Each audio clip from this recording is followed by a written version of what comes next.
I've talked about this before in my videos. There really aren't that many car people, bike people, train people, unicycle people, whatever. Most people really don't care.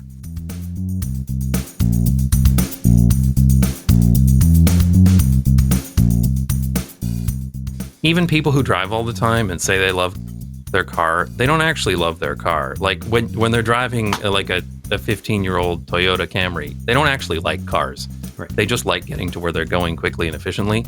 And people will take the route that's quick and efficient.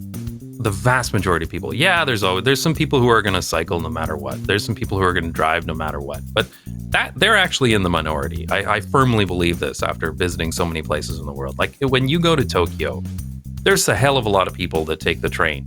Right. And it's not because they love trains. They're not a bunch of foamers.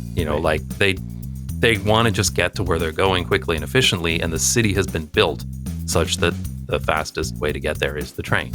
And the same thing in Amsterdam. Like when people are riding these like 70-year-old beat-up Omafeets with the paint chipping off of it, they don't like bicycles. They don't give a crap about bicycles. They may say they like their bicycle, but they don't actually mean they like their bicycle. They like the fact that their bicycle gets them to where they're going quickly and efficiently.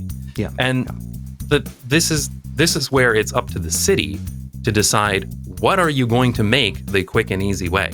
Like, are you going to make it transit? Are you going to make it cycling? Or are you going to make it driving? And in North America, that answer is almost always, universally, you're going to make it easier to drive.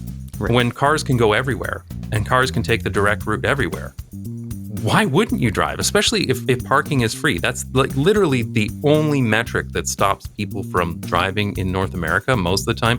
Either crippling congestion, I guess, is the other one, but it's parking. If parking is free and available, I mean, you'd kind of be stupid not to drive, right? Right. But when parking is rare, expensive, or there's lots of congestion, then people say, you know what, it's faster for me to ride a bike than to drive. And that was the case for me in Toronto, for instance. I worked in downtown Toronto and I could drive to work. I remember it would take me about 25 minutes, but if I rode a bike, it was usually less than 20 minutes. Right. Just because of the crippling traffic.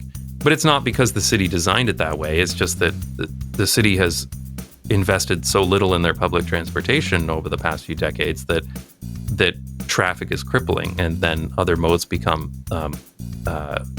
driving becomes other modes to driving rather become more interesting. And the thing is, here in the Netherlands, they don't let the crippling traffic. Well, they used to, as you can see in this photo. Yeah, I mean that's they don't let the crippling traffic be the thing. Yeah. They don't let the crippling traffic be the thing that causes people to decide, I'm not going to drive. They say specifically, no, the fastest way is good to get there is going to be by, say, bicycle. Right. That's the direct route. If you want to drive, that's fine, but you're going to have to take the long way around. There you go.